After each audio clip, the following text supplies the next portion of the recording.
Inside the Chi Omega sorority, four young women, Margaret Bowman, Lisa Levy, Kathy Kleiner, and Karen Chandler, are sleeping soundly in their rooms. Outside, a tall man moves quietly toward the building, gripping a heavy piece of wood he picked up nearby. He knows every corner of this place, every door, every step. He doesn't rush. He pauses outside Margaret's door. Margaret is the first victim. He swings the wood, striking her with such force that she collapses before she can react. Then he moves to Lisa's room, then Kathy's, and finally, Karen's. When he finishes, he leaves the sorority, his face calm, the weapon still in his hand. At that moment, DaniHaDani returns and unexpectedly crosses paths with him. Yet Nita's hesitation allows the man to slip away, making the search for the killer even harder. The man who shocks the entire United States disappears into the night, This particular woman, particular type of woman, hiding behind a mask of charm and sophistication. His name is Ted Bundy. How could this mild-mannered person do such horrendous things to another person, a human being? Theodore Robert Bundy came into the world on the 24th of November, 1946, in Burlington, Vermont, shrouded in uncertainty. Born to an unmarried mother, Louise Bundy, he grows up believing a man his mother briefly dated is his father, only to learn later this is false. The mystery of his paternity lingers, gnawing at him into adulthood, likely twisting his troubled psyche. As a child, Ted shines with intelligence, but stands apart, solitary, struggling to connect, especially with girls. A childhood friend, Sandy Holt, describes him as shy and quick-tempered, emotions that push others away. Living with his grandparents, he endures a volatile home. His grandfather's physical and emotional abuse carves deep scars, likely fueling a growing resentment toward women. At 4, Bundy and his mother moved to Tacoma, Washington, to live with her family, but stability remains out of reach. His mother's frequent job changes and relocations leave him rootless, and peers mock him for his murky family background. This disconnection deepens his sense of alienation. An average student, Ted blends in academically, unremarkable, but adept at crafting a charming facade to mask his inner turmoil. As a teenager, he grows more composed, but his romantic relationships flicker and fade. Despite his good looks and confidence, he fails to form lasting bonds, and a desire to control women simmers, twisting into a dangerous resentment. After high school, Bundy enrolls at the University of Washington. He doesn't excel academically, earning only a W short-term psychology certificate, but he masters the art of projecting an appealing image. His involvement in political campaigns stems not from conviction, but from a hunger for attention and power. A brief relationship with a woman named Diane ends in heartbreak, intensifying his frustration and nudging him toward possessive, destructive behaviors that will soon erupt into horrific crimes.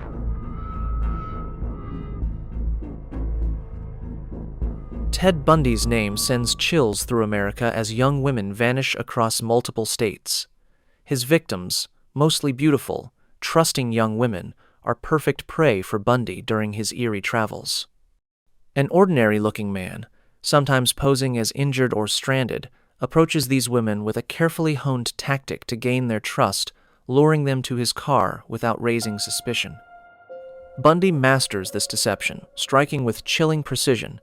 He begins his crimes in the Pacific Northwest, particularly Washington and Oregon, often pretending to be injured or posing as an authority figure to entice young victims. Once lured, he knocks them unconscious and kills them. One of his first victims is Karen Sparks. Bundy breaks into the University of Washington student's apartment while she sleeps, striking her unconscious with a metal rod and assaulting her with a speculum. Though Karen survives, she remains in a coma for 10 days and suffers permanent injuries.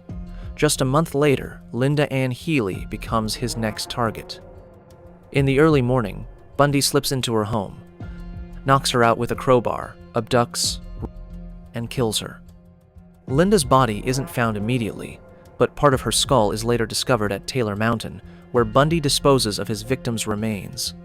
Bundy's reign of terror continues, claiming more lives. His victims are young, approachable women, killed with savage brutality. Their bodies are often tortured, beaten, strangled, or mutilated, leaving them disfigured and unrecognizable. What links these cases?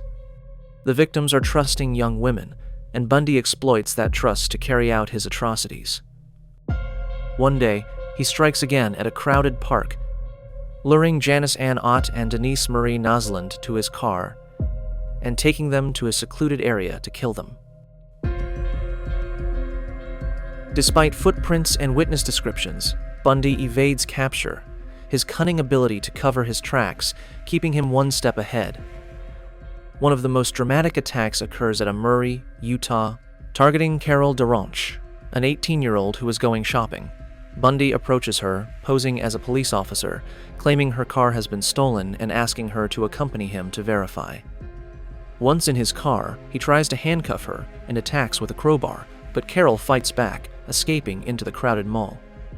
Her survival is rare and becomes a critical clue in the investigation, later helping police identify and apprehend Bundy. That same day, he lures another young woman, Deborah Jean Kent, from a school play, raping and killing her. Her body is never found. Well, Bundy's attacks persist, targeting young women walking, biking, or engaging in outdoor activities. He approaches them by feigning a need for help, luring them to his car before raping and torturing them. His methods grow increasingly brutal: head blows, strangulation, or drowning, and most victims' bodies remain undiscovered. These crimes span January to June. After a string of murders and abductions in Utah, police stop Bundy's car in Granger, Utah, during an early morning patrol. A search reveals suspicious items: handcuffs, a crowbar, rope, and a mask, tools he uses in his attacks. Carol DeRonch, a surviving victim, identifies him at the scene, leading to his arrest and conviction for her kidnapping. He is incarcerated at Utah State Prison in Draper, but his reign of terror is far from over. While detained at Pitkin County Jail in Aspen, Colorado, for the murder trial of Karen Campbell, Bundy executes a daring escape. During a visit to the courthouse library, he leaps from a second-story window and flees into the woods, surviving 6 days while evading police. Exhausted, he is recaptured at an Aspen hotel after a staff member recognizes him. But the pursuit doesn't end there.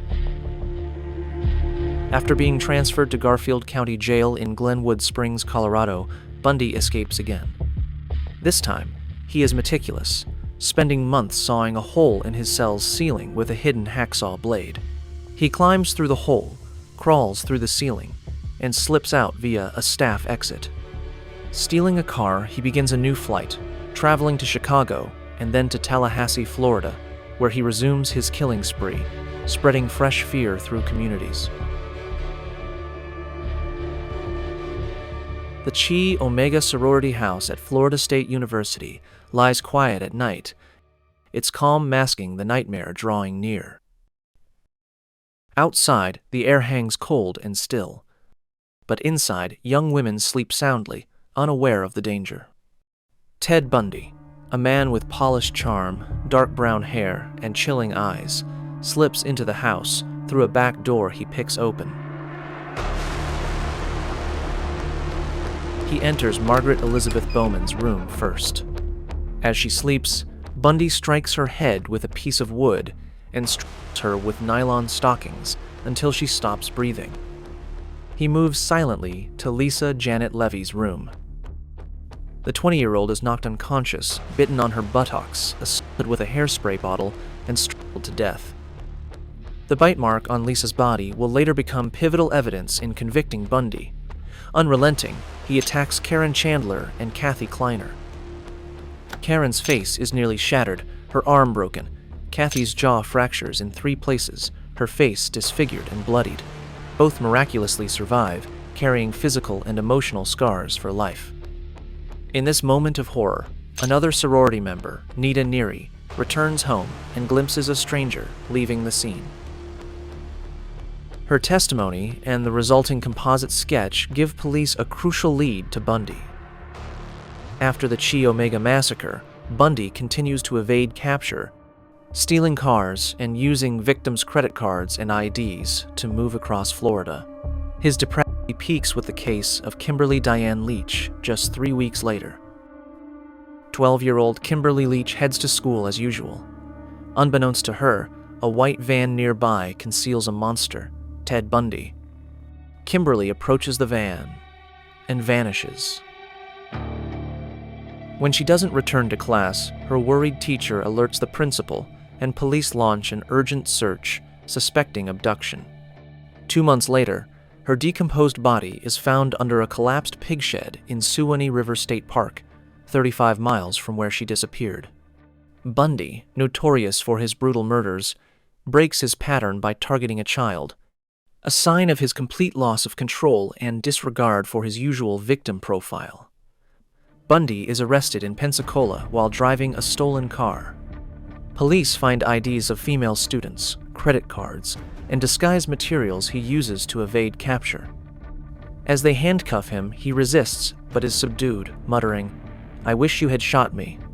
The trial for the Chi Omega murders, held from 1979 to 1980, is televised, gripping the nation. Bundy acts as his own attorney, exuding confidence as he tries to sway the jury, but the evidence is overwhelming. The bite mark on Lisa Levy's body, witness testimonies, and physical clues. He is convicted of the murders of Margaret Bowman and Lisa Levy, and the attempted murders of Karen Chandler, Kathy Kleiner, and Cheryl Thomas.